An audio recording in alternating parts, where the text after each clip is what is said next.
Welcome to this week's episode of Inside Baker. I'm your host, Wes Michael.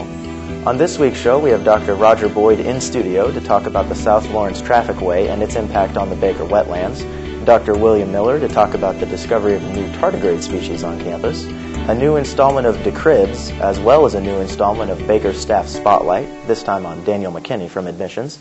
But first, we're going to talk to Dr. Bruce Anderson about the presidential election that is now just 1 year away. Well, thank you for joining me, Dr. Anderson. We wanted to talk to you about election coverage and the election race that's been, the presidential election that's coming up. If you could give us a little bit of background about the Republican race and the Democratic race and where they're at right now, that might be a good place to start.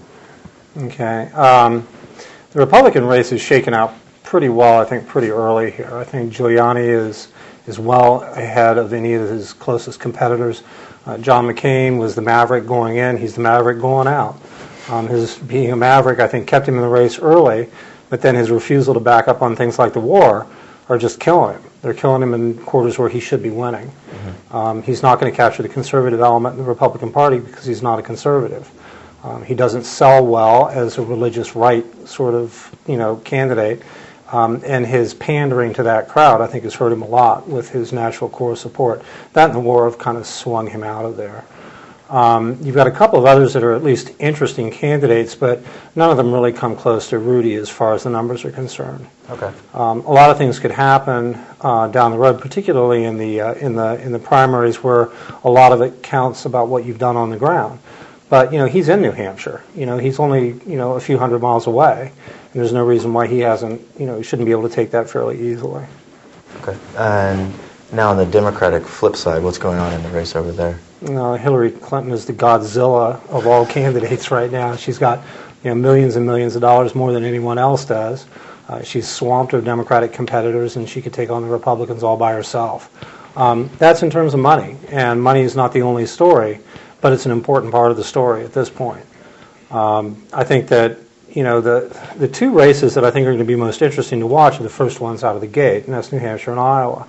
In both of those states, both Barack Obama and Hillary Clinton have spent every penny that they can spend in those states. Okay. And they've got millions of dollars behind that.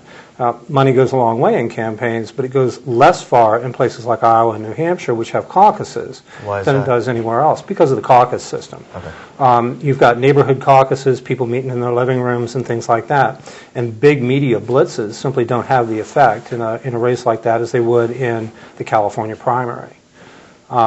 So the person who actually looks as though he's got at least Iowa as a natural constituency is John Edwards. He comes from a state where agriculture is a big part of the game. He has natural alliances, I think, with some of those Democrats that are middle of the road out there. And he should do reasonably well in the cities with the African American population. Mm-hmm. Barack Obama and Hillary Clinton are kind of wandering around the state like they're lost. I don't know how that's going to fall out for either one of them, but Barack Obama simply cannot lose in Iowa. He has to win one of them, or he's basically a dead letter. And talking about the candidates and who they appeal to and where they appeal, obviously there's a great deal of strategy that goes into a presidential campaign, but at what point can the candidates be themselves, or at what point do they simply curtail whatever message is going to be popular with whoever they're trying to appeal to? Well, candidates, particularly these candidates who all of them served in legislatures, are used to being responsive to a constituency. And sometimes, I think it's a little mealy-mouthed on the part of a lot of folks, both in sort of the pundit reign and some other observers, to say that these people are pandering to a poll. Mm-hmm. They've been pandering to polls all their lives. That's why they're where they are. That's why Hillary Clinton has been a successful senator. That's why Barack Obama, who he's often put down as not having any experience, but those are put downs that are coming from people that have never been near the Illinois legislature. They don't know how ugly that is. And John Edwards, clearly, this is somebody that knows what he's doing around the legislature. He's used to responding to people. I think all of these candidates are people that have had to respond to constituencies like that. The only one that is running for office that is not, in the top tier anyway, that is not a former legislator, is Rudy Giuliani. Rudy Giuliani had a post of, he was DA in New York City. He was governor of the state of New York. This is somebody that's not going to, or a mayor of New York City. He's not going to, he's not going to not react to a constituency. They all know what their constituencies are, and they're going to react positively to those folks. Okay. The question is, where do you place the choice hierarchy? You've got to place one above another, and you've got to sort that out. I don't know what you mean by a candidate being his or herself. I guess a common frustration to people like my age in particular is you feel like when you vote for a candidate, you can't trust them to really, you can't believe what they're saying all the time because they might change what they're saying a little while later.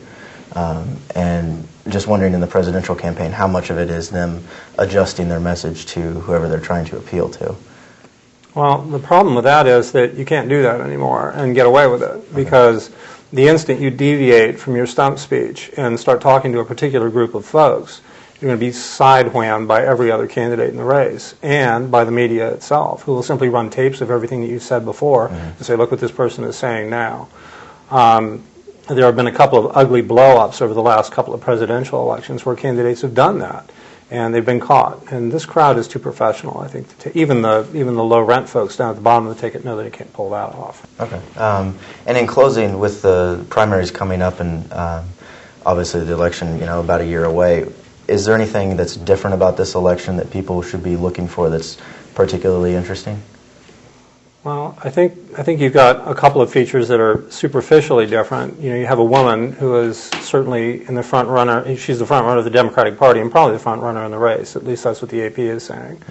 That's a difference. But I think the biggest difference in this campaign is the fact that somebody like Hillary Clinton, as a woman, can run and be taken seriously, and not only be taken seriously as a candidate, but be taken seriously as a policymaker. The more interesting race for me was her second run for the Senate, rather than her run for the presidency, which after the second run for the Senate doesn't surprise me that much. The features of the campaigns are going to be somewhat different simply because the role of money is so prevalent, and the Democrats have raised more than the Republicans have this time. The fact is that the Republicans are facing an uphill battle all the way and have been for probably the last 3.5 years. They nearly didn't make it in 2004 with an incumbent president, and now they have a dead letter in the White House, and everybody's just bending over backwards to try and stay away from him. It's as ugly as the Democrats in '68 who were running away from Johnson, who was not nearly as unpopular as George Bush is. At least Johnson had the war on poverty going for him, even if he had to fight off Vietnam. Okay. Well, great. Thank you for taking the time out to join us, and we'll stay tuned to the coverage. Okay, good enough, Wes. I'm standing outside the Student Health Center getting ready to go in and talk to Nurse Ruth Sarna about the services they offer here. The health center is available to all students, and it's covered under their tuition. So they don't have to pay when they come, they don't have to use their insurance card, and it's a walk-in clinic, so they don't have to make appointments, but it is part of the tuition package. Some of my colleagues have a health center that they just do a Band-Aid and send them on to a doctor, and I call that Band-Aid station. But we have a lot more services here, and I'm proud of what we do. My professional promise to them is that what they see me about is confidential. I'm the only one that works on the charts, and they're locked in a fireproof cabinet when any time that we're gone from the building or overnight. We have physicians that come from the University of Kansas. We contract with 2 of them from the health center up there, and a lot of students will come in and say, this is really a stupid question. I go, I've heard them all. I've been here 19 years, and so I like what I do, and the students are very important to me. One of the things that I'm working on is to bring some HIV testing back to campus. We did this several years ago with the Douglas County AIDS Project, and had them come to campus to do the testing, and it was free. Normally that's about a $15, $18 test at the health department or at Watkins. So I'm hoping that by December or maybe the first of the year that we'll have some HIV testing back. I see sometimes as many as sometimes 20, 22 students a day, so it can become busy, and but we just always welcome students to make sure and don't think that anything's ridiculous or anything stupid. To make an appointment with the Health Center, you can call extension 8409 or email them at ruth.sarna@bakeru.edu. For KNBU TV, I'm Wes Michael.